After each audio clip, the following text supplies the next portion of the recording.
Welcome back, everyone. Today we're talking about blunt to fakies. I think that most of this trick is very mental, and I think that most would agree with me when I say that the scariest part of this trick is really just going back into the transition after you get into the blunt stall. So I would recommend learning how to do a blunt grab in, where you get into the blunt stall and then you grab the nose with your front hand and then you yank it back in to the transition. I think that'll mentally prepare you for what it feels like to go back into the transition without using your hand. It's kind of like, I guess, using your training wheels to get used to riding a bike and then removing the training wheels because you've developed the confidence and the skill and really gotten yourself familiar with riding a bike. And I think in the same aspect, you can learn how to familiarize yourself with this trick without actually, doing it the hard way first. You can put on the training wheels, so to speak, or really just use your hand to help pull you back in. But notice how I'm coming up to the quarter pipe and I'm getting just enough speed to really get on top of the quarter pipe. And I don't really ollie straight into the blunt. I just sort of scrape the tail a little bit.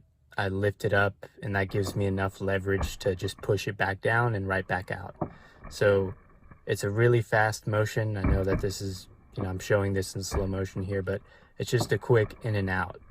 And I think the longer you end up staying in the stall, the scarier it becomes to go back in. You don't want to stay sitting in the trick contemplating life, kind of like the Tony Hawk Pro Skater games. They all want you to stay in the quarter pipe trick as long as possible so that you can rack up points. But ironically, I think in real life it's kind of shamed upon to do that when you're doing lip tricks on a quarter pipe. Not only because it just doesn't look very fluid, but it sort of makes it more difficult for you to go back in, especially when you're learning it. So I come up to the quarter pipe with just enough speed to get on top. I kind of ease myself into it and come right back out. And when I come back out, I keep the front knee kind of sucked up to my chest a little bit so that I don't get hung up on the quarter pipe when I come back in.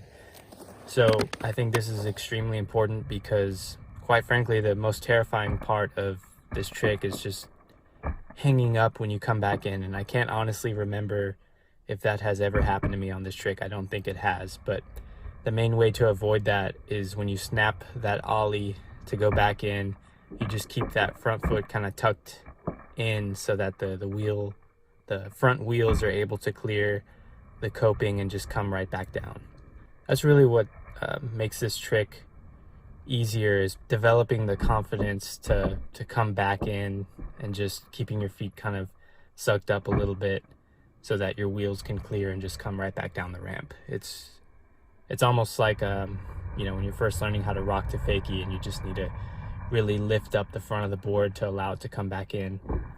Except in this case, you're doing it from a much higher place, and it just seems a little uncertain. But the more that you can speak the language of the ramp, the more comfortable you'll be with doing not only blunt to fakies, but other blunt variations, if you can get over that fear of really clearing the coping. So it's really about just coming up with the right amount of speed, not ollieing into it per se, but just giving yourself some leverage so that you can come back out with a nice little pop, keep your feet sucked up, and just let gravity do its thing and trust that it's going to work. So that's the blunt to fakie. Let me know what other transition tricks you guys want me to do. I know I don't do too many lip tricks, but I definitely enjoy doing them for sure. See you guys next time.